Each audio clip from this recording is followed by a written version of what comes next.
विद्यार्थी मित्र हो, तुमच्या आवडत्या शिकू आनंदी चॅनलसोबत मी श्री दिलीप मोहिते सर. आज आपण या व्हिडिओमध्ये इयत्ता 12वी विषय मराठी आपली बोर्डाची 2024ची जी प्रश्नपत्रिका आहे की तिला आपण कृतीपत्रिका असं म्हणतो, या कृतीपत्रिकेमध्ये विचारलेल्या सर्व प्रश्नांची उत्तरं कशी लिहायची हे मी तुम्हाला समजावून देणार आहे. अचूक मार्गदर्शन असेल तर परीक्षेमध्ये हमखास यश मिळतं.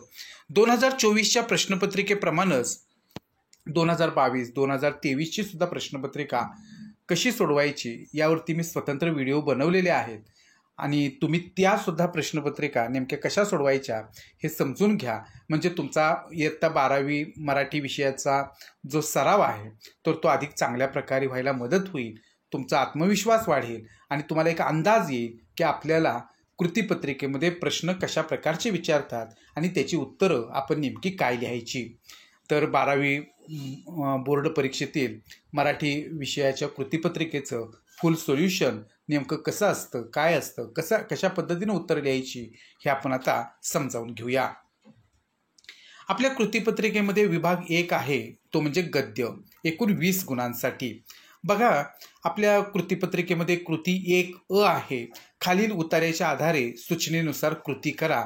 8 गुणांसाठी हा पहिला गद्य उतारा आहे. आता हा उतारा कोणता आहे तो पहिल्यांदा आपण पाहूया. इथे स्क्रीनवरती तुम्हाला मी तो उतारा दिलेला आहे. आपल्याकडे वेळ पुरेसा नसल्यामुळं मी तो संपूर्ण उतारा वाचत नाही, पण तुम्ही याचा स्क्रीनशॉट घेऊन तुम्ही उतारा नक्की वाचा. आता या उतार्यावरती काय प्रश्न विचारलेला आहे बघा, की खालील उतार्याच्या आधारे कृती करा आणि त्याच्यामध्ये पहिली कृती विचारलेली आहे विचारांची गती म्हणजे काय. आता विचारांची गती म्हणजे काय ते आपल्याला उत्तर जे आहे ते उतार्यात कुठे आलेलं आहे तर पहा, इथे मी चौकटीमध्ये दाखवलेलं आहे की आपल्या विचारांनाही गती असते जिला आपण प्रगती म्हणतो. याचाच अर्थ विचारांची गती म्हणजे प्रगती. मग आपण इथं उत्तर प्रगती असं लिहायचं आहे. मी तुम्हाला उत्तर कशी शोधायची आणि कशी लिहायची हे पण मी सांगतोय, त्यामुळे तुम्ही नीट समजून घ्या आणि कृतीपत्रिकेमध्ये जे काही कृती विचारलेले आहेत त्यांची उत्तरपत्रिकेत कशी लिहायची हे तुम्ही समजून घ्यायचं आहे. तर आता पुढे पहा, कृती विचारलेली की दिशाविहीन गती म्हणजे, अर्थातच याचं उत्तर या उतार्यामध्ये दिशाविहीन गती ही अधोगती ठरते असं आलेलं आहे. म्हणजेच दिशाविहीन गती म्हणजेच अधोगती. इथे आपण उत्तरपत्रिकेमध्ये कृती 1 आणि त्याच्यामध्ये पोट प्रश्न 1 आणि त्याच्यामध्ये पुन्हा आणि ची उत्तर हे अशा पद्धतीनं लिहायचे आहेत. प्रश्न पुन्हा लिहायची गरज नाही उत्तरपत्रिकेमध्ये, फक्त प्रश्न क्रमांक लिहायचे आहेत. आता दुसरा आपल्याला प्रश्न विचारलेले की कारणे लिहा आणि विधान दिलेले आपल्याला, एकूण माणूस घरातून दारात आला की वाहनावर आरूढ होतो कारण. आता याचं उत्तर जे आहे ते कुठे आलेलं आहे तर इथे पहा की वेळ थोडा असतो, कामे बरीच असतात, पायी चालत ती उरकता येत नाहीत, जीवन हे दशदिशांना विभागलेले आहे. म्हणजेच याचं उत्तर जे आहे म्हणजे हे जे काही कारणं आहेत ती 2 कारणं आपल्याला दिसतात. एक म्हणजे वेळ थोडा असतो, कामे बरीच असतात, पायी चालून ती उरकता येत नाहीत. आणि दुसरं आपण इथं कारण देऊ शकतो की जीवन दशदिशांना विभागलेलं आहे. म्हणजे अशा पद्धतीनं ही 2 कारणं आपण इथं लिहायची आहेत. आता आपल्याला या उतार्यावरती तिसरी जी कृती दिलेली आहे ती म्हणजे स्वमत अभिव्यक्तीची 4 गुणांसाठी. आणि इथे आपल्याला हे 2 प्रश्न दिलेले आहेत की यथाप्रमाण गती ही गरज आहे, हे विधान तुमच्या शब्दांत स्पष्ट करा किंवा वाहन चालवत असताना कोणती काळजी घ्यावी ते सविस्तर लिहा. आता या दोन्ही प्रश्नांची उत्तर आपण कशी लिहायची ते मी तुम्हाला समजावून देतो. पहा विद्यार्थी मित्र हो, यथाप्रमाण गती ही गरज आहे, हे विधान तुमच्या शब्दांचं स्पष्ट करा. बघा, आपण याचं उत्तर या प्रकारे लिहू शकतो. लेखक प्राचार्य शिवाजीराव भोसले यांनी वेगवशता या पाठात वाहनांचा उपयोग कसा करायला हवा हे सांगितले आहे. माणूस वाहनाचा उपयोग आपला वेळ व श्रम वाचवण्यासाठी करत असतो. आपले जीवन अधिक गतिमान करण्यासाठी, सुखी व संपन्न करण्यासाठी माणसाने लावलेल्या अनेक शोधांपैकी एक शोध म्हणजे वाहने होय. आजचे युग धावपळीचे आहे. आपल्याकडे असणारा वेळ कमी असतो, कामे मात्र भरपूर असतात. प्रत्येकाची कामाची ठिकाणेही लांब अंतरावर असतात. त्या ठिकाणी पोहोचायचे असते, माणसांना भेटायचे असते. यासाठी वाहनांची नितांत गरज असते. वाहनांच्या वेगामुळे माणूस आपली कामे योग्य वेळेत करू शकतो. त्यामुळे आज वाहने ही आपली गरज बनली आहे.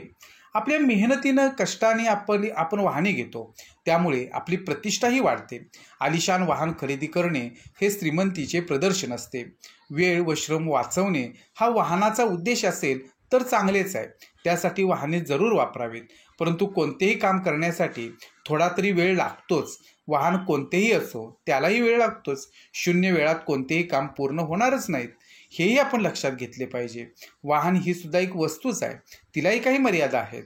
वाहनाचा जास्त वेग वाढवून कमी वेळात काम करणे यामध्ये धोका असतो.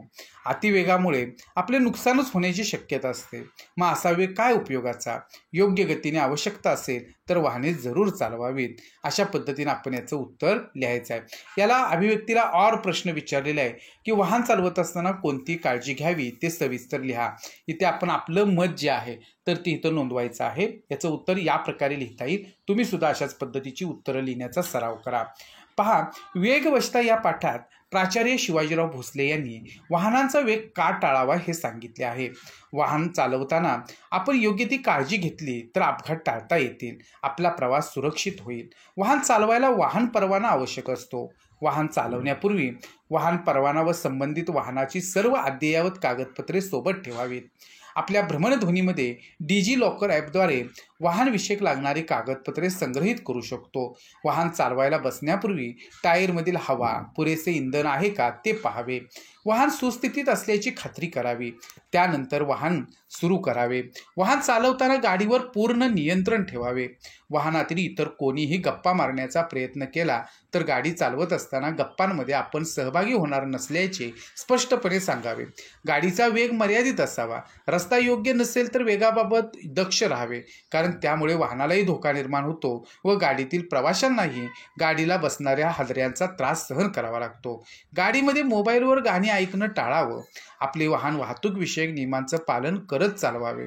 वाहन चालवत असताना अवघड वळणे, गर्दीची ठिकाणे इथे ओव्हरटेक करणे टाळावे. चालकाने अथवा गाडीतील कोणत्याही प्रवाशांनी धूम्रपान, मद्यपान करू नये. वाहन चालवणाऱ्या व्यक्तीवर इतर प्रवाशांचे जीवन अवलंबून असते, यासाठी अधिक जबाबदारीने व काळजीपूर्वक वाहन चालविले पाहिजे. अशा पद्धतीनं या 2 प्रश्नांची उत्तरं आपण लिहायची आहेत. आता पहा, आपला या विभाग 1 गद्यमध्ये दुसरा जो उतारा आहे तर तो आपल्याला इथं दिलेला आहे. प्रश्न आहे, कृती आहे की खालील उतार्याच्या आधारे सूचनेनुसार कृती करा. 8 गुणांसाठीच हा गद्य उतारा आहे. इथे मी तुम्हाला सोबतच हा जो काही आपल्या कृतीपत्रिकेतला उतारा दिलेला आहे तर तो इथे मी घेतलेला आहे. आता इथे याच्यावरती कृती जी 1 विचारलेली आहे ती अशी आहे की जेव्हा दात दुखतो तेव्हा लेखकाला होणारे साक्षात्कार. 2 गुणांसाठी ही कृती आहे आणि या ठिकाणी त्याची उत्तरं लिहायची आहेत. आता याचं उत्तर जे आहे ते कुठे आहे पहा, की दात दुखायला लागला की तो मुळापासून दुखू लागतो, किंबहुना दाताला मूळ असते. हे फक्त तो दुखायला लागला म्हणजेच कळतं. म्हणजे जिथं लेखकाला साक्षात्कार झालेला आहे की दाताला मूळ असते. आता पुढे पहा, माझा दात जेव्हा दुखायला लागला तेव्हा तर माझी खात्रीच झाली की आपण आरोग्यशास्त्राच्या पुस्तकात पाहिलेले दाताचे चित्र आणि प्रत्यक्ष आपले दात यात फार फरक असला पाहिजे. हा लेखकाला झालेला दुसरा साक्षात्कार आहे. म्हणजे अशा पद्धतीनं हे 2 साक्षात्कार लिहायचे आहेत. दाताला मूळ असते आणि आरोग्यशास्त्राच्या पुस्तकात पाहिलेले दाताचे चित्र व प्रत्यक्ष आपले दात यात फरक असतो. आता पुढचे 2 आकलन कृती आपल्याला विचारलेली आहे की दुखऱ्या दाताबद्दलची लेखकाची मते. याचं उत्तर पहा, उतार्यात इथे आलेलं आहे की तो दुखरा दात याची खात्री झाली. दुखऱ्या दाताला लहानसा स्पर्शसुद्धा खपत नाही. म्हणजे इथं पहिलं लेखकाचं मत आहे की दुखऱ्या दाताला लहानसा स्पर्शसुद्धा खपत नाही. आता पहा बरं, हे दुखणे तरी साधे सरळ असावे तेही नाही. एखाद्या कवीच्या मनातील जिप्सीसारखा एखादा लाकूड तोड्या माझ्या दाताच्या मुळाशी खोल बसलेला असतो आणि तो एकामागून एक घाव घालीत असतो.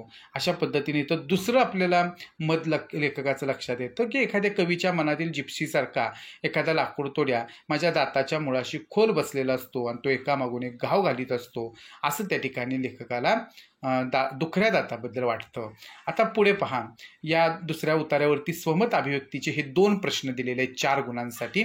पहिला प्रश्न आहे की लेखकाने दुखऱ्या दाताची तुलना अक्राळ विक्राळ राक्षसाशी केलेली आहे, याबाबत तुमचे मत लिहा.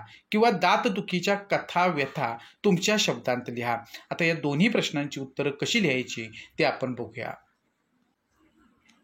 पहा विद्यार्थी मित्र हो, की तर लेखकांनी दुखऱ्या दाताची तुलना अकराळ विक्राळ राक्षसाशी केली आहे, याबाबत तुमचे मत लिहा. तर आपण आपलं मत इथं त्या ठिकाणी अभिव्यक्तीच्या या प्रश्नामध्ये लिहायचं आहे की दंतकथा या विनोदी ललित लेखात लेखक वसंत सबनीस यांनी दातदुखीच्या भयंकर वेदनांचा अनुभव कथन केला आहे. दातांच्या दुखण्याचा त्रास हा सहनशक्तीच्या पलीकडचा असतो. सर्व दुखणी परवडली पण दातदुखी नको, असा सर्वांचा सार्वत्रिक अनुभव असतो. लेखकांनी यात दातदुखीची राक्षसाशी केलेल्या तुलनेतून त्यांना झालेल्या वेदनांची जाणीव होते. भयंकर अशा दातदुखीविषयी लेखकांनी नर्म विनोदी शैलीत मांडलेला अनुभव त्यांच्या सूक्ष्म निरीक्षण क्षमतेचं दर्शन घडवितो. दातदुखीविषयी सांगताना लेखक म्हणतात की दात दुखायला लागला म्हणजे तो मुळापासून दुखायला लागतो. दातालाही मूळ असते हे दात दुखायला लागल्यानंतरच कळते. दातदुखीचे ठणके जीवघेणे असतात. जणू एखादा लाकूडतोड्या दाताच्या मुळाशी बसून त्यावर एकामागून एक घाव घालतोय असे वाटते. अशा प्रकारच्या दातांच्या दुखण्यावर उपाय म्हणून डॉक्टरांनी दिलेल्या पेन किलरच्या गोळ्या खाऊन वेदना कमी करण्याचा प्रयत्न केला जातो. परंतु या उपायानेही दातांचे ठणके थांबत नाहीत. वेदना सहन केल्याशिवाय पर्याय नसतो. जीव अस्वस्थ होतो. काहीही सुचेनासे होते. जणू दातांमधल्या या कळा डोके फोडून बाहेर येतात की काय असे वाटते. अशा वेळी या त्रासदायक वेदनांना राक्षसाचीच उपमा लागू पडते. लेखक म्हणतात की दातदुखीचा त्रास दिवसापेक्षा रात्री जास्त होतो. दिवसाच्या दुखण्यावर काही ना काही उपाय करून होणारा त्रास कमी करता येतो, परंतु रात्रीच्या वेळी जाणवणारे दातांचे ठणके जीव नकोसा करून टाकतात. या कळा एवढ्या भयंकर वेदना देतात की मोठमोठ्याने बोंब मारण्याची वेळ येते. घरातील सर्व माणसे आपल्या दुःखात सहभागी होऊ शकतात, परंतु वेदना मात्र आपल्याला सहन कराव्या लागतात. कोणालाही होणारा त्रास कोणी वाटून घेऊ शकत नाही. जणू एखाद्या अकराळ विक्राळ राक्षसाने आपल्यावर हल्ला करावा व आपण नाईलाजाने त्याचा प्रतिकार करू शकत नसल्यामुळे तो सहन करावा, असा हा दातदुखीचा ठणका असतो. आणि म्हणूनच लेखकांनी या भयंकर त्रासाची तुलना अकराळ विक्राळ राक्षसाशी केली आहे. आता स्वमत अभिव्यक्तीचा या उत्तरावरती दुसरा एक प्रश्न विचारलेला आहे की दातदुखीच्या कथाव्यथा तुमच्या शब्दांत लिहा. याचं उत्तर आपण या प्रकारे लिहू शकतो. दंतकथा या विनोदी ललित लेखात लेखक वसंत सबनीस यांनी दंतदुखीचे केलेले वर्णन वाचकांना खळखळून हसवते. माणसाच्या शरीरातील एक महत्त्वाचा अवयव म्हणजे दात असतात. हे दात येत असताना लहानपणी खूप त्रास होत असतो. याबद्दल सांगताना लेखक म्हणतात की दुसरा कोणताही अवयव उगवताना माणसाला त्रास होत नाही, पण दात हे त्रास दिल्याशिवाय उगवत नाहीत. ते येताना ताप व जाताना पश्चाताप. मराठी भाषेलाही दातांबद्दल आदर नाही, कारण मराठी भाषेत अशी म्हण किंवा शब्दप्रयोग नाही की ज्यात दातांबद्दल मंगल भावना व्यक्त झाली आहे. या वाक्यांमधून लेखकाने दातांमुळे लहानपणी झालेला त्रास व त्यामुळे निर्माण झालेला राग व्यक्त करण्यासाठी मराठी भाषेचा केलेला चपकल वापर विनोदी झाला आहे. दातांबद्दल एक प्रेमविव्हल कवींनी चांगलं लिहिलं आहे. हा अपवाद मांडताना लेखक म्हणतात की डोळे, रंग, ओठ, एखादा तीळ, एखादी खळी माणसाला गुंतवतात, पण दात पाहून वेडा झालेला प्रियकर अजून मला भेटावायचा आहे. या गमतीदार वाक्यातून कवीने विनोदाची निर्मिती केली आहे. कवीने प्रेयसीचं दात पाहून तिच्या प्रेमात पडलेल्या प्रियकराचं केलेलं वर्णन वाचून हसू आल्याशिवाय राहत नाही. दातदुखीची ठणक किती वेदनादायक असते हे सांगताना लेखक म्हणतात की लाकूड तोड्या माझ्या दाताच्या मुळाशी खोल बसलेला असतो आणि तो एकामागून एक घाव घालीत असतो. दाताला मूळ असते हे दात दुखायला लागला म्हणजे कळते, असे लेखक म्हणतात. एकीकडे भयंकर दातदुखी व दुसरीकडे अशा प्रकारची विनोद निर्मिती हे लेखकाच्या लेखणीचं महत्त्वाचं वैशिष्ट्य असल्याचं आपल्याला दिसून येतं. म्हणजे अशा प्रकारे दातदुखीबद्दलच्या कथा व्यथा ज्या असतील तर ती इथं लेखकानं मांडलेल्या आहेत. आता आपल्याला गद्य विभागावरती जो तिसरा गद्य उतारा आहे, अपठित गद्य उतारा, तर तो इथं आपल्याला दिलेला आहे. तो इथे मी स्क्रीनवरती तुम्हाला दाखवतो आहे. आता त्याच्यावरचा ई कृती जी दिलेली आहे की खालील उतार्याच्या आधारे सूचनेनुसार कृती करा, आणि पहिली कृती दिलेली आहे की खालील चौकटी पूर्ण करा. आता काय विचारलेलं आहे पहा की रिमझिम पावसात आडई व वनकी या रानबदकांकडून होणाऱ्या कृती. आता इथं पहिल्याच उतार्यामध्ये पहिल्याच परिच्छेदामध्ये याचं उत्तर आलेलं आहे की प्रचंड बुंद असलेल्या मोहाच्या झाडाला पोखरे असतात आणि रिमझिम पावसात आडई व वनकी ही रानबदके पोखरीत घरटी करून त्यात अंडी घालतात. मोह रानातून तळ्याकडे उडत जाणाऱ्या जाणाऱ्या येणाऱ्या रानबदकाचं दृश्य मोठं गूढ रम्य वाटतं आणि म्हणून इथं उत्तर आपण लिहायचं आहे की ही रानबदकं पोखरीत घरटी करून त्यात अंडी घालतात. ही एक कृती त्यांच्याकडून होते. आणि दुसरी कृती होते की मोहरानातून तळ्याकडं उडत ये जा करतात. अशा पद्धतीनं आपण हे उत्तर लिहायचं आहे आकलन कृतीचं. आता दुसरी आकलन कृती विचारले की कारणे लिहा. आपल्या मुलांना जंगलात व पर्वतावर न्यावे कारण. आता लेखकानं शेवटी हे कारण सांगितलेलं आहे की पहा की तुम्हाला वाटतं ना आपली मुलं विचारी बनावेत, त्यांनी भावनांतील पावित्र्य जाणावं, तर त्यांना जंगलात व पर्वतावर न्या. म्हणजे जिथं उत्तर आपल्याला असं लिहावं लागेल की मुलं विचारी बनावीत, त्यांनी भावनांतील पावित्र्य जाणावं आणि म्हणून त्यांना आपण जंगलात व पर्वतावर न्यावं असं लेखकांना वाटतं. अशा पद्धतीनं आपण गद्य विभाग जो आहे तो इथं पूर्ण केलेला आहे. आता विद्यार्थी मित्र हो, आपल्या 2024च्या या प्रश्नपत्रिकेमध्ये विभाग 2 आहे तो म्हणजे पद्य. आणि जसं गद्य विभाग हा 20 गुणांना आहे तसा हा पद्य 16 गुणांसाठी असतो. आता इथे पहा कृती 2 आपल्याला याच्यावरती विचारलेली आहे की खालील कवितेच्या आधारे सूचनेनुसार कृती करा. आणि 8 गुणांसाठी हे प्रश्न आपल्याला दिलेले आहेत. ती कविता कोणती दिलेली आहे तर इथं आपल्याला समुद्र कोंडून पडलाय ही जी काही कविता आहे तर ती आपल्याला इथं दिलेली आहे. आणि त्याच्यावरची कृती पहा विचारलेली आहे कृती 2 की पहिली कृती आहे की कारणे लिहा. आणि त्याच्यामध्ये विचारलेले की समुद्र अस्वस्थ होतो कारण.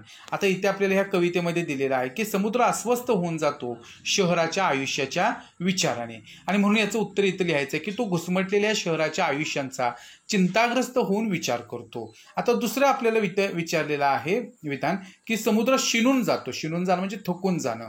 त्याचं कारण विचारलेलं आणि इथं कारण आलेलं आहे. समुद्र खिन्न असतो आणि शिणलेल्या पापण्या मिटून घेतो. त्याला काळजी वाटते साऱ्यांच्याच बालपणाची, वयस्कांच्या शहरांतील. आणि म्हणून याचं उत्तर इथं आपल्याला लिहायचं आहे की त्याला शहरातल्या सगळ्यांच्या बालपणाची व वयस्कांची खूप काळजी वाटते. आता पुढची आपल्याला कृती दिलेली आहे 2 की कवीला दिसलेली समुद्राची रूपे. आता संपूर्ण कविता वाचल्यानंतर आपल्याला समुद्राची विविध रूपं इथं कवीने सांगितले लक्षात येतात. त्यातली 4 रूपं जी आहेत ते आपल्याला लिहायची आहेत. पहा याचं उत्तर या प्रकारे लिहिता येईल. कवीला दिसलेली समुद्राची रूपे संत्रस्त म्हणजे त्रासलेला, हताश, अस्वस्थ, खिन्न अशा पद्धतीची रूपं जी आहेत तर ती समुद्राची कवींना जाणवलेली आहे. आता ह्या कवितेवरती आपल्याला अभिव्यक्तीचा प्रश्न असा 4 गुणांसाठी विचारलेला आहे की शहरांतील बाल्यावस्थेच्या जीवनाचे वर्णन तुमच्या शब्दात ते स्पष्ट करा. म्हणजे शहरामधील जी काही लहान मुलं आहेत तर त्यांच्या बाल्यावस्थेचं वर्णन जे आहे तर ते आपल्याला आपल्या शब्दामध्ये जे कवीने केलेलं आहे तर ते आपल्याला लिहायचं आहे. ते कसं उत्तर लिहायचं ते आता पाहूया.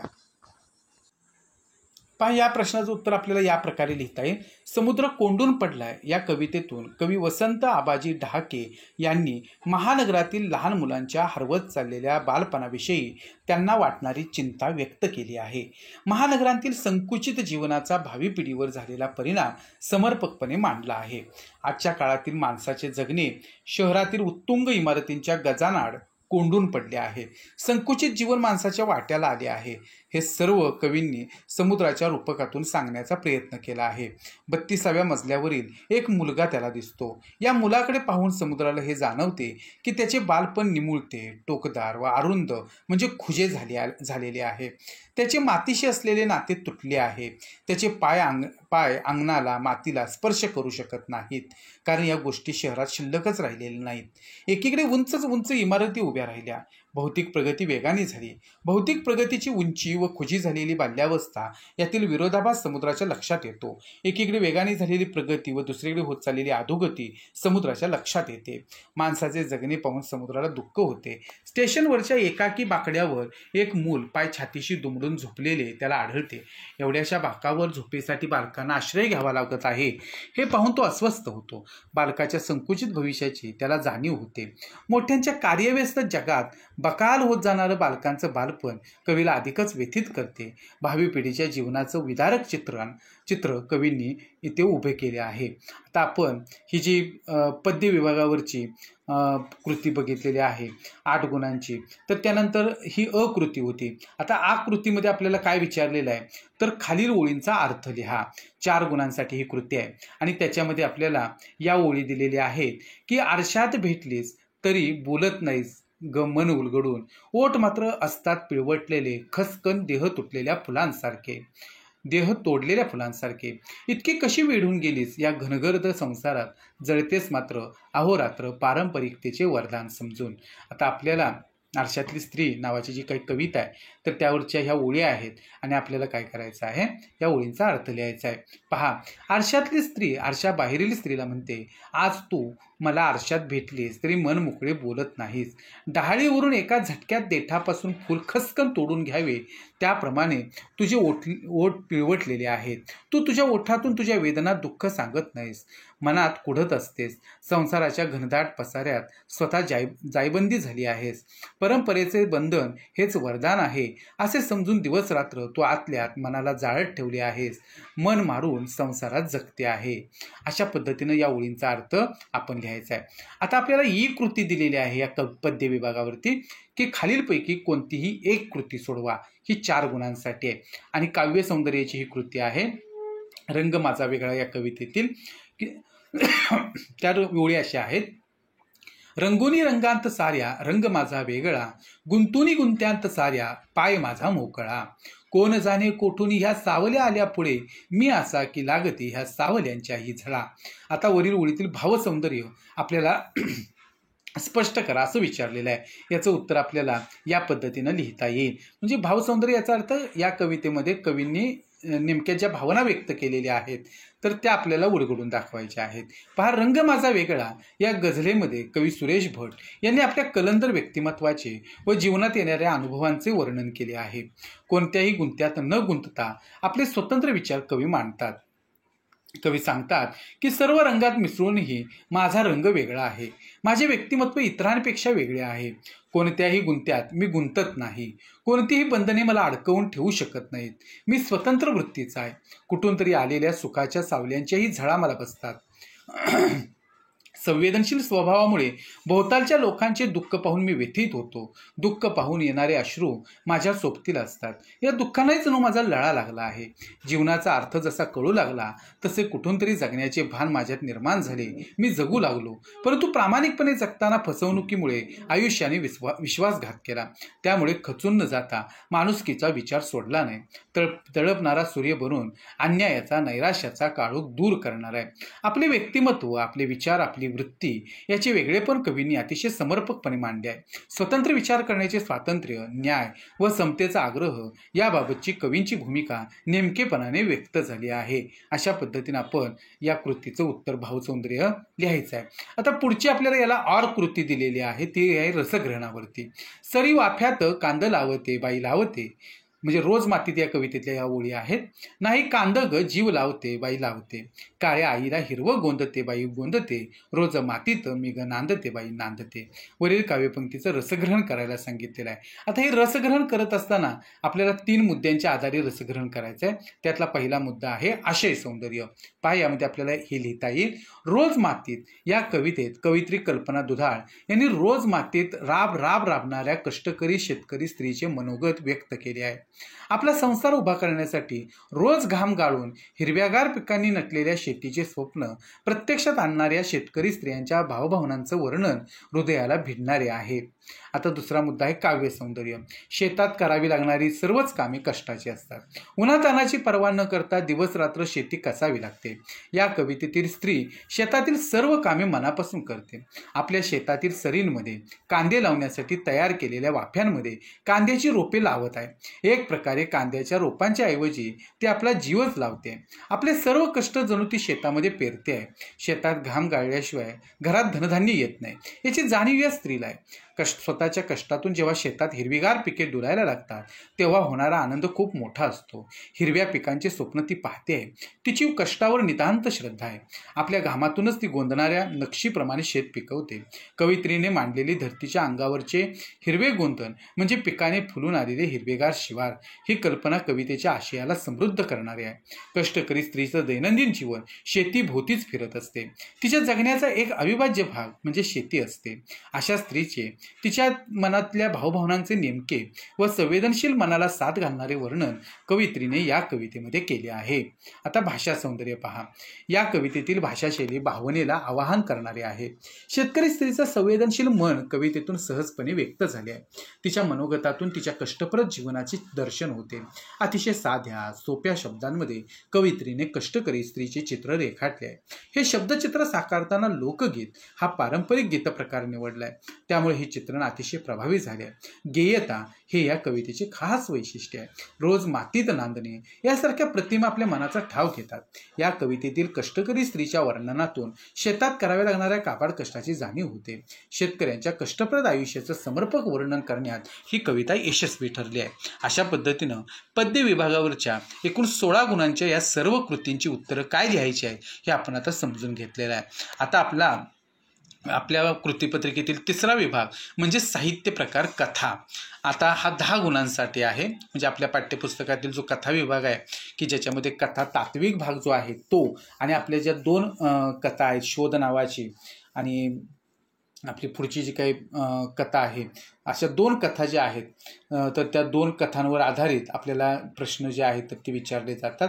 म्हणजे आपल्याला ह्या ज्या शोध नावाची कथा आणि गढी नावाची कथा जी आहे तर ह्या कथा आपल्याला नीट अभ्यासाव्या लागतील. आता विद्यार्थी मित्र इथे पहा की आपल्याला इथे एक उतारा सुरुवातीला दिलेला आहे तात्विक भागावरती आधारित, आणि हा जो काही तात्विक भाग आहे तर तो आपण वाचायचा आहे आणि त्यावरती आपल्याला आकलन कृती विचारलेल्या आहेत. पहा इथे आकलन कृती विचारलेली आहे की एका वाक्यात उत्तरे लिहा 2 गुणांसाठी आहे.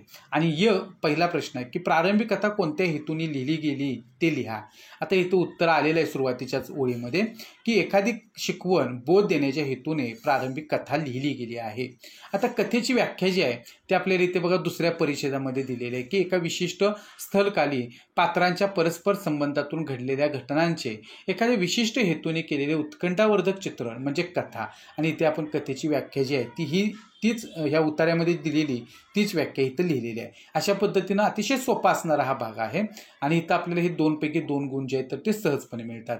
आता आपल्याला या कथा विभागावरती ह्या उतार्यावरती दुसरी कृती दिलेली आहे की कथा लेखनासाठीचे आवश्यक असणारे 4 मुद्दे लिहा. आता आपण इथं उतार्याच्या आधारे ते लिहायचे असतात. इथे पात्रचित्रण, प्रसंग वर्णन, लेखकाचा दृष्टिकोन, वातावरण निर्मितीचा हेतू, विचार, भावना इत्यादी घटक कथा लेखनासाठी आवश्यक असतात हे आपण लिहू शकतो. आता आकृती ह्या कथा विभागावरती आहे की खालीलपैकी कोणत्याही 2 कृती सोडवा. एकूण 4 प्रश्न आपल्याला ह्या 2 कथांवरती विचारलेले असतात. त्यापैकी फक्त 2 प्रश्नांची उत्तरे लिहायची आहेत आणि प्रत्येक प्रश्न हा 3 गुणांसाठी आहे. आता पहा प्रश्न आहे, आपण 4ही प्रश्नांची उत्तरं कशी लिहायची ते पाहणार आहोत. इथे आपल्याला प्रश्न 2024च्या प्रश्नपत्रिकेमध्ये विचारलेला आहे. कथा विभागावरती शोध कथेतील टॅक्सी ड्रायव्हर या पात्राविषयीचे तुमचे मत लिहा. याचं उत्तर या प्रकारे लिहिता येईल. व.पु. काळे यांच्या शोध या कथेतील टॅक्सी ड्रायव्हर हा स्वभावाने प्रामाणिक आहे. टॅक्सी चालवण्याचं काम त्यांनी नुकतेच स्वीकारले आहे. कुटुंबाच्या उदरनिर्वाहासाठी तो दिवसा व प्रसंगी रात्रीही टॅक्सी चालवण्याचे काम करीत असे. काही वेळा जेवायलाही त्याला वेळ भेटत नसे. अशा प्रकारे अतिशय कष्ट घेऊन तो हे काम करीत असे. टॅक्सी ड्रायव्हरच्या व्यवसायाला सामाजिक प्रतिष्ठा नाही, मान मरातब भेटत नाही अशी खंत त्याला वाटते. म्हणून त्याच्या टॅक्सीच्या अपघातावेळी त्याच्या बाजूने साक्ष देणाऱ्या भिड्यांविषयी त्याला आदर वाटतो. जर भिडे साक्ष द्यायला आले नसते तर तो आयुष्यातून उठला असता याची त्याला जाणीव आहे. त्याचा प्रामाणिकपणा पाहूनच भिड्यांनी त्याला स्वतःहून मदत केली. जेव्हा अनुने हॉस्पिटलमधील मुलीचा प्रसंग सांगितला तेव्हा तो आतून पूर्णपणे हलून गेला. अनु ज्या प्रकारे त्या मुलीमध्ये भावनिकदृष्ट्या गुंतून गेली होती ते पाहून त्याचेही मन भरून आले. ज्या मुलीबद्दल अनु सांगत होती ती त्याचीच मुलगी होती. त्याने ज्या प्रकारे अनुला समजावून सांगितले त्यावरून त्याची भावनिक व वैचारिक प्रगल्भता दिसून येते. त्याच्या बोलण्यावरून त्यांनी पचवलेलं दुःख किती मोठे आहे त्यावर त्यांनी कशी मात केली हे सुद्धा लक्षात येतं. म्हणजेच आपल्याला टॅक्सी ड्रायव्हर या पात्राविषयीचं आपलं मत जे आहे ते या प्रकारे आपण मांडू शकतो. आपल्याला दुसरा प्रश्न विचारलेला आहे कथा विभागावरती. घर सोडण्यामागचा अनुचा विचार तुमच्या शब्दांत स्पष्ट करा. आता आपल्याला कथेमध्ये तो आलेलाच आहे अनुचा विचार, तो फक्त आपल्या शब्दामध्ये मांडायचा आहे. तो या प्रकारे आपल्याला लिहिता येईल. प्रसिद्ध कथालेखक व.पु. काळे यांची शोध ही एक वैशिष्ट्यपूर्ण कथा आहे. या कथेची नायिका अनु ही या कथेतील प्रमुख व्यक्तिरेखा आहे. तिचं घर सोडण्यामागच्या विचारावरून ती स्वतंत्र विचारसरणीची असल्याचे लक्षात लक्षात येते.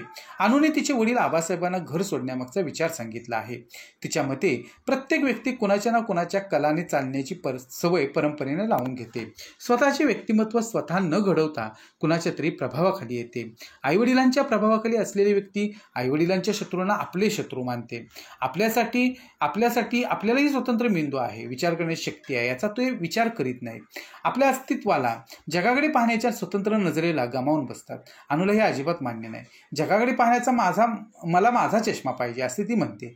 तरच जगाकडे स्वतःच्या नजरेनं बघता येईल. स्वतःच्या नजरेनं जगाचे मूल्यमापन करता आले पाहिजे. त्यासाठी तिला स्वतःची नजर घडवायची आहे, तेही संसारात पडण्यापूर्वी. जगाचा अनुभव घेण्यासाठी, समाजात मिसळण्यासाठी, माणसे समजून घेण्यासाठी अनुला 5 वर्षे स्वतंत्र राहायचे आहे. यासाठी अनुने घर सोडण्याचा विचार वडिलांकडे व्यक्त केला. अशा प्रकारे आपण अनुचे जे विचार आहेत ते आपण मांडू शकतो. आता प्रश्न विचारलेला आहे की गावाच्या विकास कार्यात अडचणी निर्माण करणाऱ्या लोकांबद्दल तुमचे मत लिहा.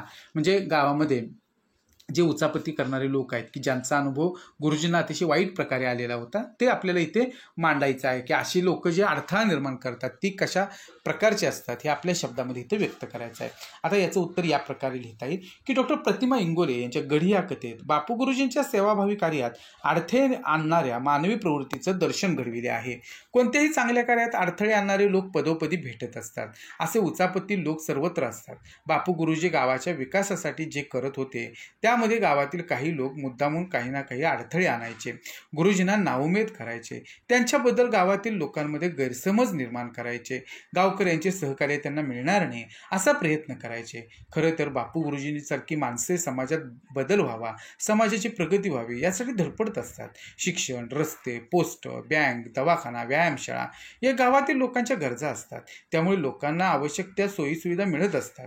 त्यांचे जगणे सुसह्य होते. परंतु गावातील काही लोकांना असा विकास नको असतो. आपल्यापेक्षा गावात कोणी मोठा होऊ नये, आपल्यावर सर्वजण अवलंबून असावेत असं त्यांना वाटत असते. असे उचापती लोक साम, दाम, दंड, भेद अशा सर्व मार्गांचा वापर करत असतात. काही शासकीय योजनांचा स्वतःला फायदा मिळवून घेतात. सर्वसामान्यांपर्यंत पोहोचू दिल्या जात नाहीत. अशा लोकांमुळे सर्वसामान्यांच्यावर अन्याय होतो. अशा वाईट प्रवृत्तीच्या लोकांना सर्वांनी मिळून वेळीच रोखले पाहिजे असे मला वाटते. अशा पद्धतीचं या प्रश्नाचं उत्तर आपण लिहू शकतो. म्हणजेच इथं समाजाच्या प्रगतीसाठी झटणाऱ्या लोकांना आपण सहकार्य करायला हवं, उचापती करणाऱ्या लोकांना विरोध करायला हवा असं आपलं मत इथे मांडू शकतो. आता पुढची कृती आपल्याला विचारलेली आहे कथेवरची की बापू गुरुजींसारख्या समाजसेवकांसारखे तुम्ही अनुभवलेल्या व्यक्तिमत्वाचं वेगळेपण लिहा. आता आपल्याला सुद्धा बापू गुरुजींसारखी अनेक माणसं भेटत असतात.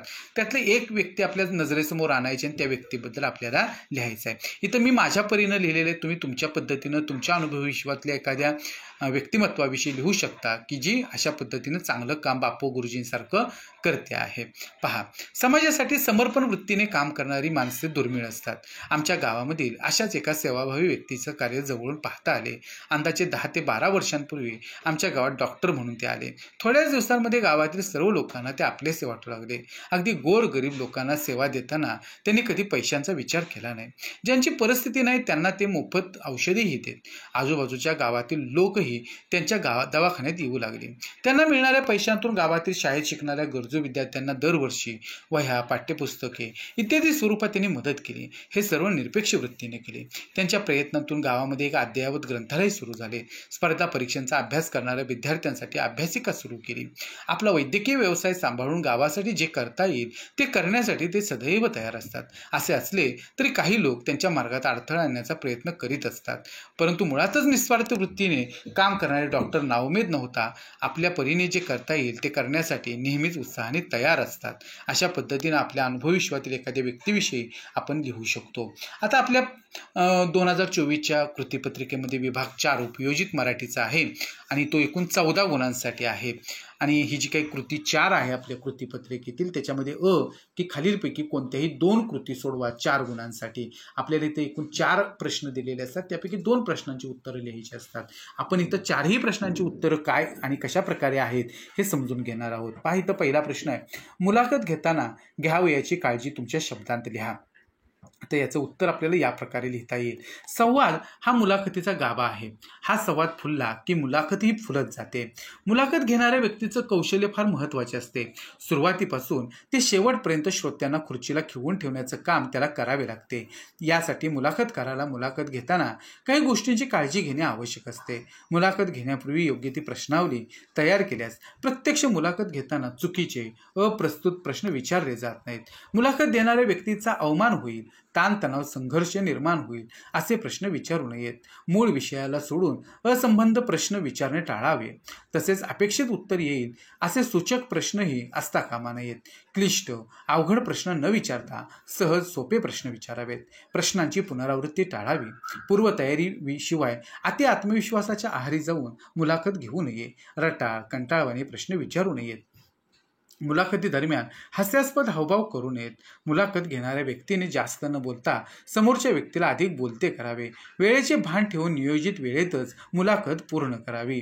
आपल्याला दुसरा प्रश्न विचारलेला आहे, माहितीपत्रकाची उपयुक्तता स्पष्ट करा. याचं उत्तर आपल्याला या प्रकारे लिहिता येईल.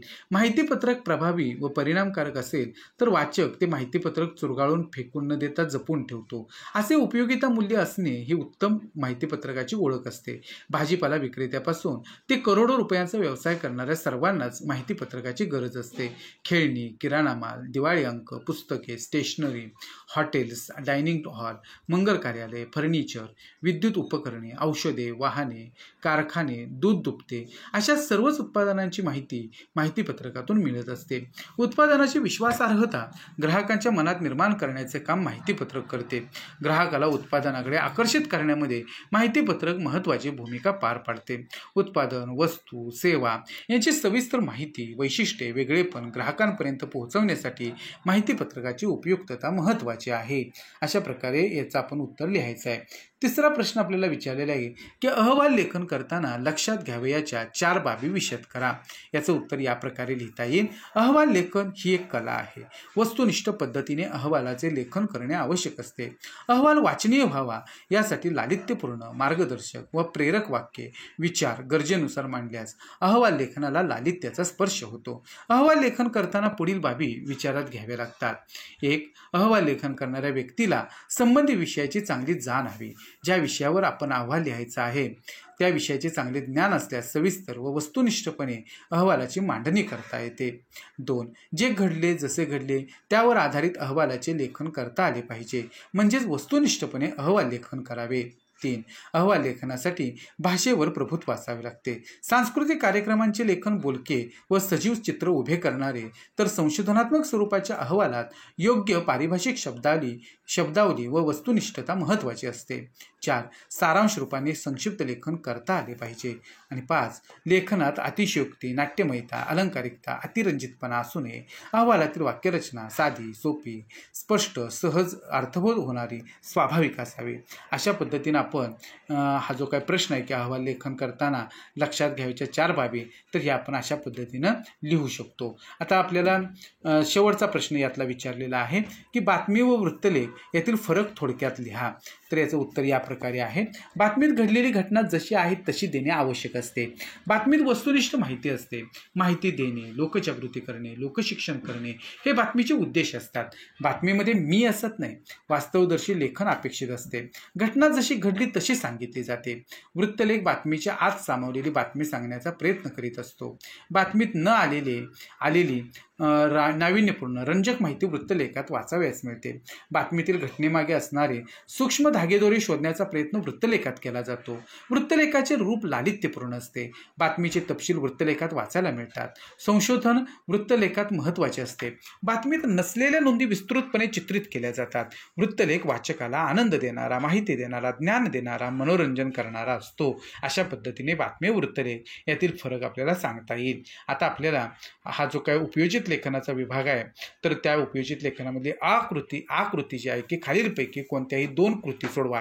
इथं 4 कृती दिलेल्या असतात आणि एकूण 10 गुणांसाठी ह्या कृती आहेत. म्हणजे प्रत्येक कृती ही 5 गुणांसाठी आहे. आपण इथं दिलेल्या 4ही कृतींची उत्तरं आपण पाहणार आहोत की जेणेकरून आपल्याला जर 25च्या बोर्ड कृतीपत्रिकेमध्ये यातल्या कृती आल्या तर त्याची उत्तरं लिहिता येतील. पहा इथं पहिली कृती दिलेली आहे की माहिती पत्रकाच्या रचनेची वैशिष्ट्ये लिहा आणि आपल्याला इथं मुद्दे दिलेले आहेत. सुसंगत वाचूक माहिती, उपयुक्तता व परिणामकारकता, दक्षता, माहिती पत्रकाची विशेष काळजी व वेगळेपण, आकर्षक मांडणी व भाषाशैली, मनाला भिडणारी शब्दयोजना. आपण ह्या मुद्द्यानुसारच ह्या कृतीचं उत्तर लिहायचं आहे. पहा इथं उत्तर मी लिहून दाखवलेलं आहे. सुसंगत व अचूक माहिती. नावाप्रमाणेच माहिती पत्रकात माहितीला सर्वात जास्त प्राधान्य दिले जाते.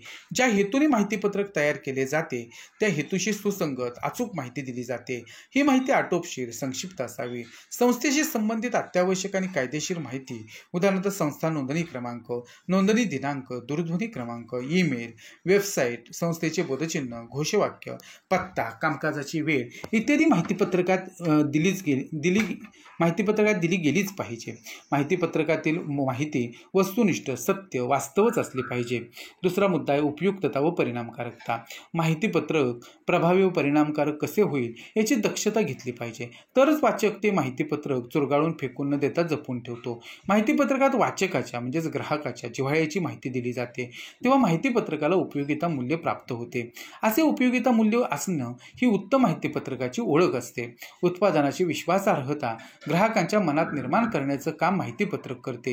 उत्पादन, वस्तू, सेवा यांची सविस्तर माहिती, वैशिष्ट्ये, वेगळेपण ग्राहकांपर्यंत पोहोचवण्यासाठी माहिती पत्रकाची उपयुक्तता महत्त्वाची असते. पुढचा मुद्दा आहे माहिती पत्रकाची विशेष काळजी व वेगळेपण. इतरांच्या माहिती पत्रकापेक्षा आपली माहिती पत्रक वेगळे व वैशिष्ट्यपूर्ण कसे असेल याची काळजी घेतली पाहिजे. हे वेगळेपण माहिती पत्रकाच्या मजकुरात आणि रचनेत आणले पाहिजे. इतरांपेक्षा नवी, रोचक, उपयोगी माहिती देता येईल. वेगळा लेआउट, वेगळा आकार, वेगळी रचना आणि वेगळा दृष्टिकोन ठेवणं याद्वारे माहिती पत्रकात वेगळेपण आपल्याला आणता येईल. आकर्षक मांडणी व भाषाशैली. माहिती पत्रकातील माहितीची मांडणी आकर्षक असली पाहिजे. त्याचा कागद दर्जेदार असावा, छपाई रंगीत असावी, आकार योग्य असावा. माहिती पत्रकाचं शीर्षक, बोधवाक्य ठसठशीतपणे दिसणारे असावे. माहिती पत्रक पाहता क्षणी ते वाचावेच असे वाटले पाहिजे. माहिती पत्रकावर जो मजकूर छापला जातो तो अतिशय महत्त्वाचा असतो. आपल्या उत्पादनाची सविस्तर व विश्वासार्ह माहिती या मजकुराच्या आधारानेच लोकांपर्यंत पोहोचते. माहिती पत्रक केवळ पाहिले जात नाही तर ते वाचलेही जाते. ते वाचावेसे वाटावे यासाठी त्याची भाषा आकर्षक व वेधक असली पाहिजे. आणि मनाला भिडणारी शब्दयोजना.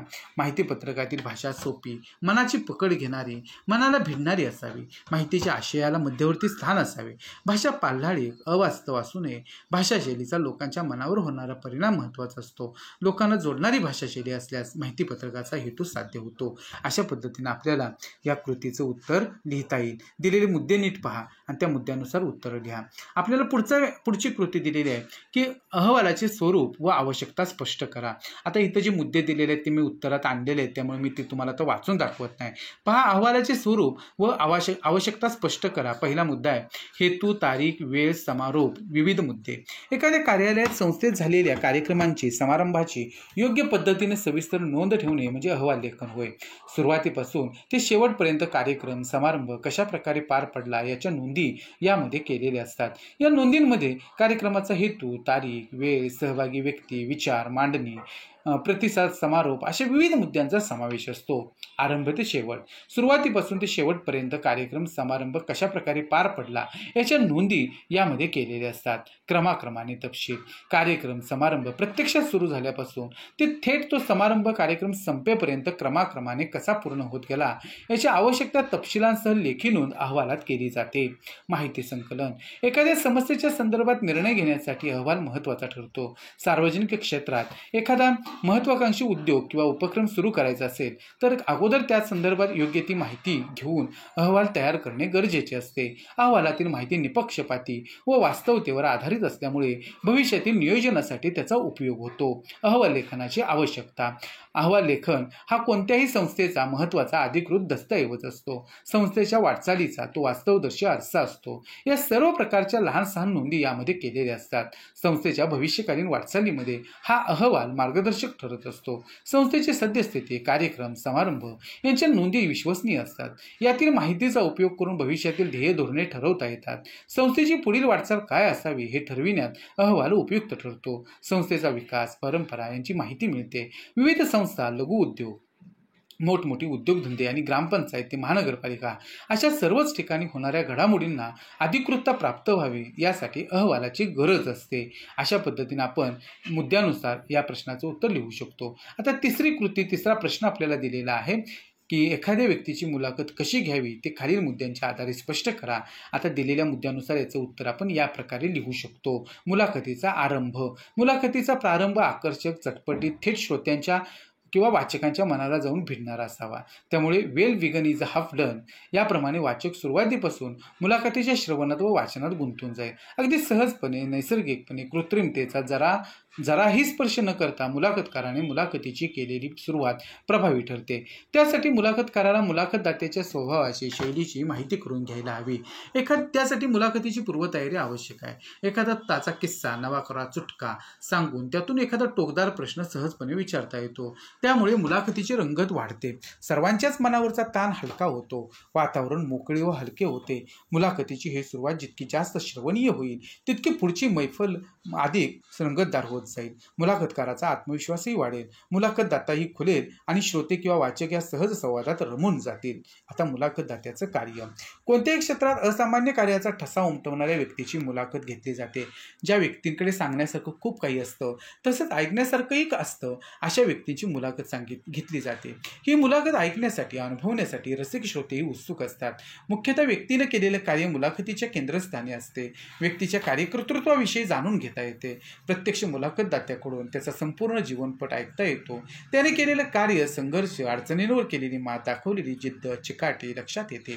हा जीवन कार्याचा पट रसिकांसमोर पोहोचवणे हे मुलाखतकाराचं कौशल्य असतं. पुढचा मुद्दा आहे मुलाखतीचा मध्य. मुलाखतकाराच्या एकेका प्रश्नाने मुलाखतदात्याचं व्यक्तिमत्व, त्याचं कार्यकर्तृत्व उलगडत जाते. हळूहळू मुलाखत तिच्या सर्वोच्च बिंदूकडे अग्रेसर होत जावी. विषयाचं, व्यक्तिमत्वाचं, विचारधारेचं सर्व कंगोरे समोर आले पाहिजेत. त्याचप्रमाणे मुलाखतीच्या या टप्प्यावर मुलाखत घेणाऱ्यानं मुलाखत देणाऱ्याला जास्तीत जास्त वेळ द्यावा, कारण त्याला अधिक व्यक्त होऊ द्यावं. मुलाखतदात्याचा उत्साह वाढवावा. याच टप्प्यावर एकूण मुलाखतीतील सर्वात महत्त्वाचे, विषयाशी थेट संबंधित असे प्रश्न विचारावेत. मुलाखतीच्या माध्यमातून लोकांना जे द्यायचं आहे ते याच टप्प्यात द्यायचं आहे, असा हा मुलाखतीचा मध्य असतो. आता प्रश्नांची लवचिकता. मुलाखतकार सुरुवातीला हलके फुलके प्रश्न विचारून मुलाखतदात्याला बोलते करतो. यासाठी विचारायच्या प्रश्नांची यादी समोर असते. त्यांचा क्रमही ठरलेला असतो. उत्तर काय मिळतील याची खात्री नसते. शिवाय एक प्रश्न, नंतर त्याचे उत्तर, नंतर दुसरा, तिसरा, चौथा या पठडीतून गेल्यास मुलाखत वृक्ष, कंटाळवाणी होण्याची भीती असते. आणि म्हणूनच मग प्रश्नच असे लवचिक तयार करायचे की मिळालेल्या उत्तराचा धागा पकडून पुढचा प्रश्न तयार करता आला पाहिजे. हे कौशल्याचं काम असलं तरी सरावानं ते जमतं. लवचिक प्रश्नांमुळे मुलाखतीतील संवाद नैसर्गिक बनतो. मुलाखत श्रवणीय बनते. आता मुलाखतीचा समारोप हा मुद्दा आहे. मुलाखतकार आपल्या कौशल्याने मुलाखत श्रवणीय बनवू शकतो. त्यासाठी आकर्षक सुरुवात जशी महत्त्वाची असते तसाच परिणामकारक समारोपही महत्त्वाचा असतो. मुलाखत जास्त वेळ सुरू राहिली तर ती रटाळ बनू शकते. यासाठी मुलाखत योग्य वेळी संपणे ही आवश्यक आहे. मग मुलाखत संपण्याची योग्य वेळ कोणती? तर मुलाखत अशीच सुरू राहावी, ती संपूच नाही असं श्रोत्यांना वाटत राहिलं पाहिजे.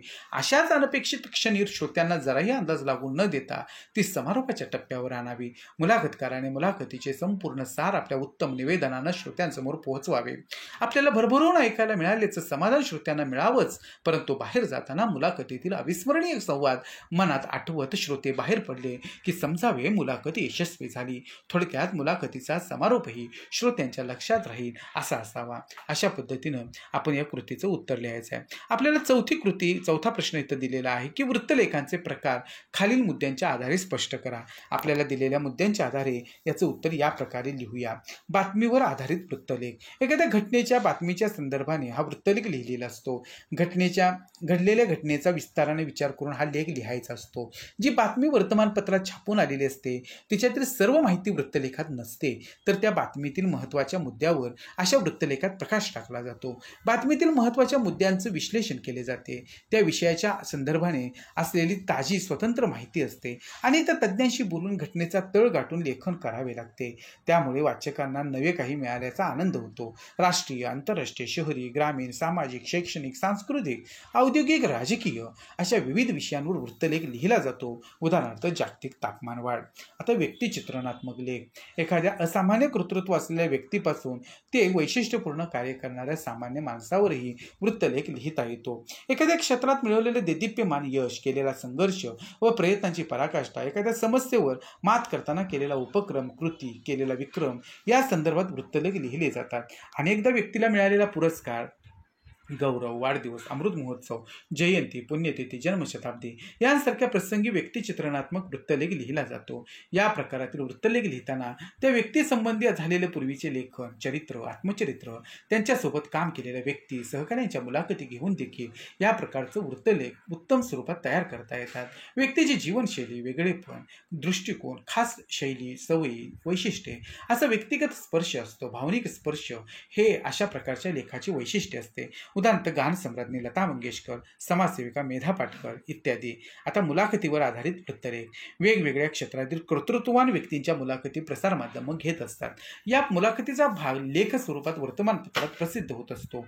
या लेखातून व्यक्तीचे कार्यकर्तृत्व, संशोधन, वैचारिक मते, त्यांचा दृष्टिकोन, त्यांनी निवडलेले क्षेत्र, केलेला संघर्ष, मिळविलेले यश, एखादा अविस्मरणीय प्रसंग, अनुभव या संदर्भाने त्यात मांडणी केली जाते. सर्वसामान्य लोकांना माहीत असलेल्या गोष्टींपेक्षा वेगळे काहीतरी मांडण्याचा प्रयत्न या प्रकारच्या लेखात केला जातो. यामधून संबंधित व्यक्तीच्या कर्तृत्वाचे मोठेपण, त्यांनी विशिष्ट क्षेत्रासाठी दिलेले योगदान सांगण्याचा प्रयत्न केलेला असतो. उदाहरणार्थ गिर्यारोहक, नामवंत शास्त्रज्ञ, सामाजिक, राजकीय, शैक्षणिक क्षेत्रातील व्यक्ती, उद्योगपती यांच्या मुलाखतींवर आधारित लेख. आता ऐतिहासिक स्थळ, गावे, स्थळे, वास्तू यांना ऐतिहासिक संदर्भ असतात. काही ठिकाणी संशोधन करताना उत्खनन होत असते. संशोधनातून जुनी कागदपत्रे, शिलालेख, ताम्रपट आदी संदर्भात नवीन माहिती समोर येत असते. अनेकदा संशोधक जुन्या माहितीच्या संदर्भात संशोधनात्मक अभ्यासातून एखाद्या वास्तू किंवा स्थळावर प्रकाशझोत टाकत असतात. त्या नव्या माहितीच्या संदर्भात प्राचीन माहितीचा उपयोग करून लेख लिहिता येतो. ग्रामीण परंपरेतील लोकसाहित्याच्या संदर्भात अभ्यास करून मांडणी करता येते. लिहिणारी व्यक्ती त्या स्थळाला भेट देते. त्याने जे पाहिले, अनुभवले त्या बाबतीत तो वृत्तलेख लिहिला जातो. इतिहास तज्ञांची मतं, त्यांची व्याख्यानं, आवश्यक तिथे नकाशा, चित्रे, छायाचित्रे यांचा उपयोग ऐतिहासिक वृत्तलेख लिहिण्यासाठी केला जातो. उदाहरणार्थ भुईकोट किल्ला, शनिवारवाडा इत्यादी. आता पुढचा मुद्दा आहे गूढ, विस्मय, नवल यांवर आधारित वृत्तलेख. एखादी विस्मयकारक घटना, कृती, निसर्गातील नवलाई या संबंधीच्या अनुभवांवर आधारित हा लेख असतो. एखादे गूढ, निसर्गातील एखादा चमत्कार या संबंधीचे लेखन करताना आपण ज्यावर लिहित आहोत त्या संबंधीची शहानिशा करणे, माहिती पारखून घेणे, चिकित्सा करणे आवश्यक ठरते. यामधील माहितीची विश्वासार्हता महत्त्वाची असते. उदाहरणार्थ गरम पाण्याचे झरे, रांजण खळगे, मोठा अपघात होणे, एखाद्या बालकाचा प्राण वाचणे इत्यादी स्वरूपाच्या घटना वृत्तलेखाचे विषय होतात. अशा प्रकारे उपयोजित लेखन हा जो विभाग आहे तो इथे पूर्ण झालेला आहे. या प्रत्येक कृतीचं उत्तर कसं लिहायचं हे आता आपण समजून घेतलेलं आहे. आता आपण व्याकरण व लेखन विभाग हा विभाग 5 जो आहे तो आपण पाहूया. की विभाग 5 व्याकरण व लेखन हा 20 गुणांसाठी असतो. इथे आपल्याला बघा ही कृती 5 जी आहे तर ती विचारलेली आहे की सूचनेनुसार कृती करा आणि 10 गुणांसाठी हा भाग आहे. लेखन म्हणजेच निबंध लेखनासाठी 10 गुण असतात. एकूण 20 गुणांसाठी हा विभाग असतो. इथे बघा एक कृती त्यामध्ये विचारलेला आहे की योग्य पर्याय निवडा. निशिगंधासारखा निशिगंधच होय. वरील विधानाची उद्गारार्थी वाक्य ओळखून लिहा. आता निशिगंधासारखा निशिगंधच होय आणि इथे आपल्याला 4 पर्याय दिलेले आहेत की निशिगंध हा निशिगंधच असेल, निशिगंध म्हणजे निशिगंधच, निशिगंधासारखा निशिगंधच कसा, निशिगंध म्हणजे गंध. आता इथे उत्तर आपल्याला लिहिता येईल की निशिगंध म्हणजे निशिगंधच म्हणजे जी उत्कट भावना आहे, आपली भावनेचा उद्गार जो आहे तर तो या वाक्यातून व्यक्त झालेला आहे आणि निशिगंधासारखा निशिगंधच होय ह्या अर्थाचं हे उद्गारार्थी वाक्य इथं पर्याय क्रमांक 2 आहे. आता आपल्याला दिलेलं आहे की सूचनेप्रमाणे सोडवा आणि वाक्य दिलेलं आहे की पुढील सर्व मार्ग बंदच होते आणि सूचना दिलेली की नकारार्थी वाक्य करा. आता नकारार्थी वाक्य करायचं म्हणजे काय की दिलेलं जी मूळ वाक्य आहे त्याचा अर्थ न बदलता या होकारार्थी वाक्याचं नकारार्थी वाक्य बनवायचं आहे. मग याचं नकारार्थी वाक्य बनवत असताना इथे बघा पुढील म्हणजेच कोणताच, पुढील सर्व म्हणजेच सगळे, पण इथं कोणताच आपण म्हणू शकतो आणि बंद इथं आपण विरुद्धार्थाचा शब्द घेऊ शकतो की सुरू नव्हते. अशा पद्धतीने आपण हे वाक्य या प्रकारे बनवू शकतो की पुढील कोणताच मार्ग सुरू नव्हता म्हणजे अर्थ न बदलता आपण हे नकारार्थी वाक्य जे आहे ते अशा प्रकारे बनवायचं आहे. आता दुसरी कृती दिलेली आहे योग्य पर्याय निवडा. पती पत्नी या सामासिक शब्दातील समास ओळखून लिहा. आता पती आणि पत्नी म्हणजे इथं दोन्ही पदं महत्त्वाची आहेत, म्हणजे दोन्ही शब्द या सामासिक शब्दात ते महत्त्वाचे आहेत आणि दोन्ही पदं ज्या सामासिक शब्दात महत्त्वाचे असतात तो द्वंद्व समास आणि म्हणून इथे पती पत्नी या सामासिक शब्दातील समास आहे द्वंद्व समास. आता र कृती दिलेली की पावलोपावली या सामासिक शब्दातील समासाचे नाव लिहा. आता इथे बघा पावलोपावली याचा आपल्याला फोड करायची म्हटलं तर प्रत्येक पावलावर, याचाच अर्थ काय की हा अव्ययीभाव समास आहे. क्षणोक्षणी तसं पावलोपावली म्हणजे प्रत्येक पावलावर आणि म्हणून याचं उत्तर आहे अव्ययीभाव समास. आता पहा आपल्याला इथं तिसरी कृती दिलेली आहे की योग्य पर्याय निवडा. मी हलकेच उठतो या वाक्यातील प्रयोग ओळखून द्या. आता इथे आपण कर्ता कर्म क्रियापद ओळखायचं आहे. यावरचे स्वतंत्र व्हिडिओ ह्या व्याकरणावरच्या प्रत्येक घटकाचे मी तयार केलेले आहेत, ते तुम्ही आपल्या या शिकू आनंदी चॅनलवरती बघू शकता आणि हा घटक मुळापासून समजून घेऊ शकता आणि तुम्हाला ही उत्तरं लिहिता येतील. इथे जर बघितलं मी हलकेच उठतो, आपण कर्त्याचं लिंग बदललं, ती हलकेच उठते म्हणजे क्रियापदाचं रूप बदलत आहे. शिवाय कर्ता जो आहे तर तो प्रथमांत आहे. तर इथे आपण हा कर्तरी प्रयोग आहे हे लक्षात येतं म्हणून पर्याय क्रमांक 1 कर्तरी प्रयोग. र आहे भावी प्रयोग असलेले वाक्य शोधून लिहा. आता कर्ता आणि कर्म यांच्या लिंग वचन पुरुषामध्ये बदल केला तरी क्रियापदाचं रूप बदलत नसेल तर त्याला भावी प्रयोग म्हणतात. इथं आपण जर बघितलं तर हे 4 पर्याय आहेत तर त्यांना आपण जपलं पाहिजे, तिला आपण जपलं पाहिजे म्हणजे इथं क्रियापदाच्या रूपात बदल होत नाही लिंगामध्ये बदल केला तरी. आता खालचे सगळे आपण वाक्य बघितलं तर ते भावी प्रयोगाचे नाही आहेत, पण पहिलं वाक्य मात्र हे भावी प्रयोगाचं आहे म्हणून 1 हे त्याचं उत्तर आहे. आता पहा आपल्याला चौथी कृती दिलेली आहे की य अलंकारावरची आहे. मुंगी उडाली आकाशी तिने गिळले सूर्यासी. वरील काव्यपंक्तीतील अलंकार ओळखून लिहा. आता इथे आपल्याला लक्षात येईल की एक छोटीशी मुंगी जी आहे ती प्रत्यक्ष सूर्याला गिळते आहे असं वर्णन याच्यामध्ये केलेलं आहे. खरं तर अगदी छोट्या मुंगीला अशा पद्धतीनं सूर्याला गिळणं केवळ अशक्य आहे. म्हणजे इथं अतिशयोक्ती सांगितलेलं आहे की एखादी गोष्ट फुगवून सांगितली जाते तेव्हा तिथे अतिशयोक्ती अलंकार होतो आणि म्हणून इथं पर्याय क्रमांक 3 हे त्याचं उत्तर आहे अतिशयोक्ती अलंकार. आता र आहे चौकट पूर्ण करा. आहे ताजमहाल एक जगते तोच त्याच्या परी या वाक्यातील उपमान ओळखा असं सांगितलेलं आहे. आता उपमेय आणि उपमान आपल्याला माहिती आहे. म्हणजे उपमेय म्हणजे काय ज्याची तुलना करायची ते आणि उपमान म्हणजे काय ज्याच्याशी तुलना करावयाची ते. आता इथे आपण उपमान ओळखायला सांगितलेलं आहे तर ताजमहालाची तुलना ताजमहालाबरोबरच केलेली आहे म्हणजे उपमेय सुद्धा ताजमहालच आहे आणि उपमान सुद्धा ताजमहालच आहे आणि म्हणून याचं उत्तर ताजमहाल असं येणार आहे. आता प्रश्न 5 मधला हा य आहे म्हणजे कृती 5 आहे प्रश्न 5 मधली की वाक्प्रचारावरची. फितूर होणे या वाक्प्रचाराचा अर्थ खालील पर्यायांतून ओळखून द्या. दगाबाजी करणे, बोलणी करणे, शरण जाणे, अपमान स्वीकारणे. अर्थातच दगाबाजी करणे, विश्वासघात करणे हा फितूर होण्याचा अर्थ आहे. आता इथं र कृती दिलेली आहे की फितूर होणे या वाक्प्रचाराचा वाक्यात उपयोग करा. आता इथे अर्थ आपल्याला काय करायचं आहे अर्थपूर्ण असं वाक्य तयार करायचं. वाक्य छोटं असावं पण ते अर्थपूर्ण असावं. इथे मी पहा एक उदाहरण दिलेलं आहे तुम्हाला की राजकीय नेते स्वतःच्या स्वार्थासाठी फितूर होऊन दुसऱ्या पक्षात सामील होतात म्हणजे आपल्याच पक्षाला फितूर होतात आणि दुसऱ्या पक्षात सामील होतात असं एक अर्थपूर्ण वाक्य आपण तयार करू शकतो. आता आपण ह्या 10 गुणांच्या कृती व्याकरणावरच्या बघितलेल्या आहेत. आता आपल्याला लेखनावरची 10 गुणांची जी कृती आहे ती म्हणजे निबंध लेखन. इथं कृती आहे की खालीलपैकी कोणत्याही एका विषयावर सुमारे 200 ते 250 शब्दांत निबंध लिहा. आता इथे आपल्याला निसर्ग माझा सखा, माझा आवडता लेखक किंवा कवी, मी समुद्र बोलतोय, क्रीडांगण बोलू लागले तर, वृत्तपत्रांचे महत्त्व असे 5 विषय आपल्याला दिलेले आहेत. यापैकी एक नमुना म्हणून मी इथं तिसरा निबंध जो आहे मी समुद्र बोलतोय तर या निबंधाचं लेखन कसं करायचं त्याचा एक नमुना जो आहे तर तो मी तुम्हाला आता सांगतो. पहा इथे आपण मी समुद्र बोलतोय हा निबंध कसा लिहायचा ते आपल्याला इथे लक्षात येईल. उसळणाऱ्या उंच लाटा म्हटले की तुमच्यासमोर मी उभा राहतो. होय मी समुद्र बोलतोय. तुम्हा सर्वांना माझी ओढ असते. पृथ्वीचा बराच मोठा भूभाग मी व्यापून टाकला आहे. जगात सर्वत्र माझे अस्तित्व आहे. माझ्या किनाऱ्यावर अनेक शहरे वसली आहेत. पर्यटकांना माझी किनारपट्टी नेहमीच आकर्षित करत असते. अनेकांचा उदरनिर्वाह माझ्यावर अवलंबून असतो. तुमचे आणि माझे नाते जवळीकतेचे आहे. तुमचे जीवन मी जवळून अनुभवत असतो. तुम्ही केलेली प्रगती थक्क करणारे आहे.